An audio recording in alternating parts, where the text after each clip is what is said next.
So guys, next up here on the table, we've got Acer shirasawanum purple umbrella. Now this is another introduction by our friend Crispin Silva. We actually have two Talon Buchholz introductions, two Crispin Silva introductions, and one MrMaple on the table today. So some of my favorites. Now purple umbrella is a super colorful plant.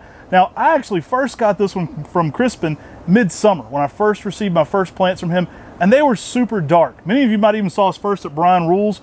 Brian had one of these early on in his Oklahoma garden, and he had it out in a good bit of sun too, and it was so dark purple. It was one of the darkest purples I've ever seen, and that's what I associated with this one. Now, Brock Evans actually posted a picture of this one. He leafed out a little earlier than us. He posted a picture of this one leafing out in early spring. Now, he's in a hotter zone, and it actually made me stop and pause the first year I saw this one, because I said, that can't be right. It almost gets like a reticulatedness to it, especially in heavy shade in early spring. So you get some really intense, weird colors on this one.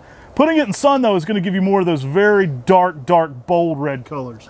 Now, purple umbrella has a more divided leaf. Now the leaf is very round. That's where it gets the name of umbrella. And the purple color can be that dark purple color that this tree gets in the springtime or the summer if you give it some sunlight. Now, if you haven't checked out, Brian and I recently did a top 5 purple maples, and purple umbrella made it on there. You should definitely go check out that video as well.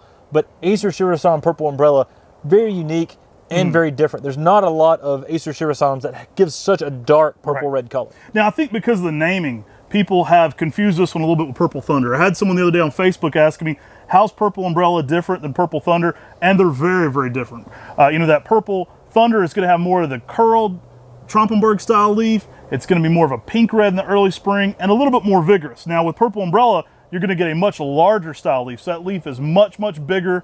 It is more elongated on the lobes. It's a very unique one. And again, you're going to get some of the darkest purple shades on this one out there. So I think because of the naming, there was some confusion on that one. So I always like to try to clear that up. But Purple Umbrella is an awesome newer introduction with some awesome large purple foliage.